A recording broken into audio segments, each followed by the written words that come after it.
If you've been feeling overwhelmed lately because you are being bombarded by everybody else's opinions and you've kind of forgotten what your inner voice sounds like, or you're unable to make decisions on your own, then finding an oil to help you listen to yourself can be really, really helpful. And Adam's going to talk today about how Clary Sage can help you listen to yourself. Thanks, Liz. Yeah, I really love Clary Sage for helping you go within. Now, in my book, and I'll give myself a bit of a shameless self-promotion, Chakra Balancing with Nature's Gifts, what I do is I unpack over 200 different essential oils. And what I've done is I've actually found that it can be really helpful to look at which chakras or chakra they help with. Plus, as we know, my heart chakra is going to be different to your heart chakra and the things in life that are impacting it. And so using the same oils can be very, isn't going to work. We can't use the same heart chakra blend. So the book kind of unpacks how to find the right oils for you.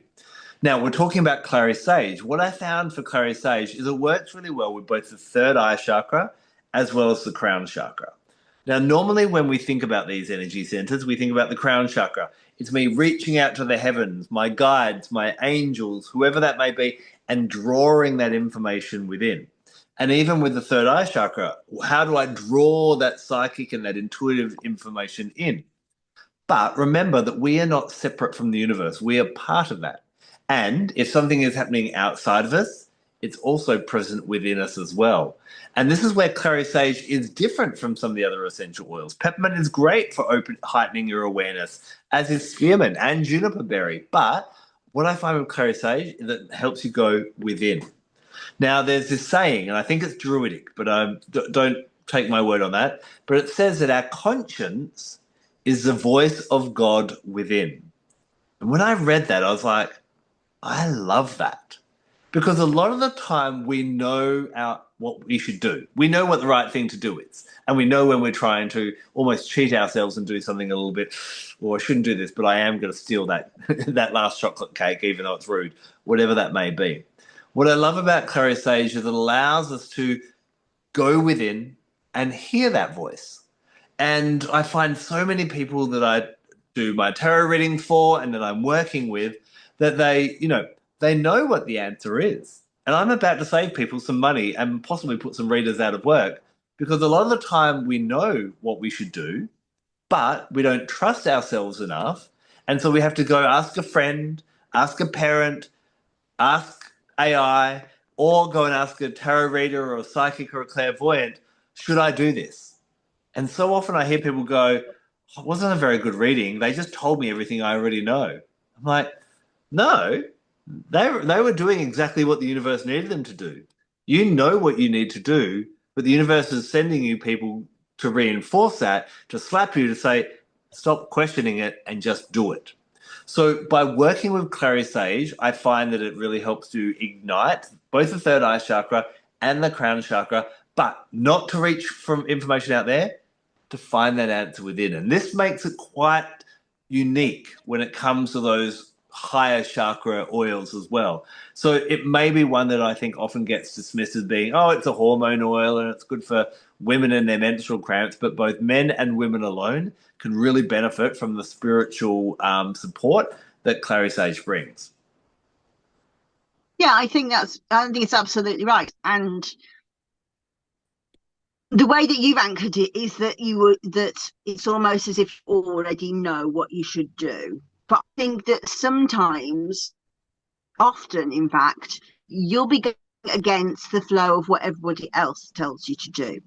And I don't think anybody really, well, yeah, people might say out of jealousy, for example, try and talk you out things to be spiteful, but I think most people will try and talk you out of doing things because they are worried that they don't want, harm to happen to you. They don't want you to get hurt. But also, often they might be projecting their own nervous system onto you because they think they're feeling their own limitations and they think I couldn't do that, so therefore you can't do that. That seems silly. That seems like a dangerous thing to me. And so being able to kind of pair out what is everybody else's stuff and what is yours, and being able to kind of look and think, Why are they saying that to me? What is it they're trying to communicate? What is it perhaps they're projecting? It is really valid work. And as you quite rightly say, I think that Clary Sage is great for that. And likewise, as a practice in terms of listening to yourself, I think a lot of people don't really know what their own core value system is, their own belief system is, what they feel important. So, for example, they might have been doing the same job since they left school, and it's actually the job that their dad wanted them to do, but they're not really that interested in counting money, but they're an accountant because it's safe. So, spending time doing things like automatic writing, or talking into a dictaphone, of just allowing your consciousness just to bring forward your own thoughts and ideas outside of everybody else's, is a really great practice in these kind of situations.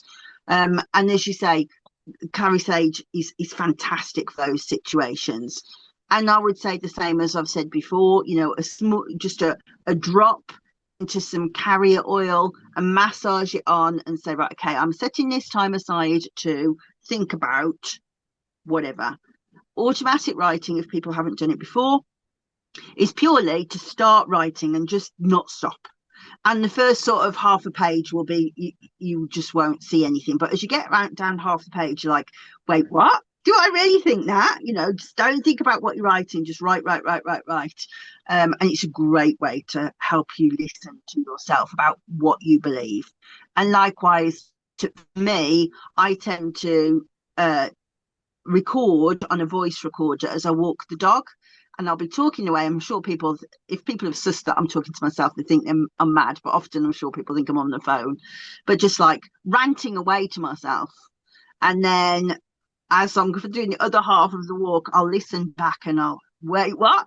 I didn't even realize I was so angry about that. It's amazing to kind of open that flow. It's very liberating if you haven't ever had the situation to have a own thoughts before, which a lot of people don't, of course.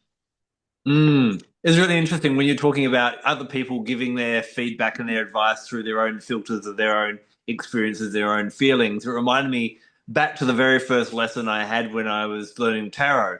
And a great teacher as a she was a psychotherapist, and we would sit with one card for a whole lesson for 3 hours, and we started with the Fool card. And the Fool is obviously someone who listens to their own voice, listens to what's happening within, clears out all the noise, and Clary Sage would be perfect for this, and then does what they want to do. And I'm like, at the end of this lesson, I'm like, why is this card called the Fool? Because this person seems, they're wise, they're mindful, they ask the right questions, they know what they want and what's important to them. But she explained, what does anyone else call someone who follows their own heart and follows their own path rather than follows the status quo? They're like, don't be a fool.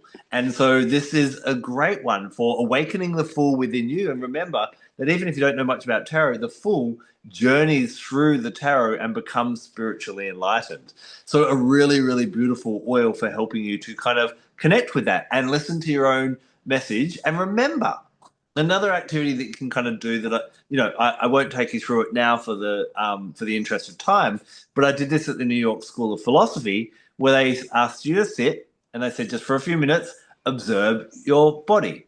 How does your body feel today? Don't try and change it. Don't move. Just see if anything's sore or tight or tense or anything like that. Now, watch your thoughts. Don't try and stop them. Just what are you thinking about? Just watch them.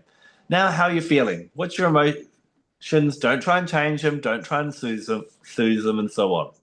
And at the end of that, and obviously I'm giving you the 30-second version instead of the 10-minute version, they said, now we want you to ask yourself the question, who was observing your body?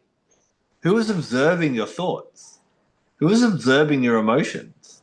Because if you're observing them, you can't be them. There's something else.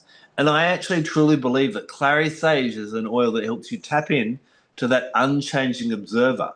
It helps you to go deeper than your emotions, deeper than the machinations of your monkey mind thoughts, and go profound and beyond the body to find what exists deep within you.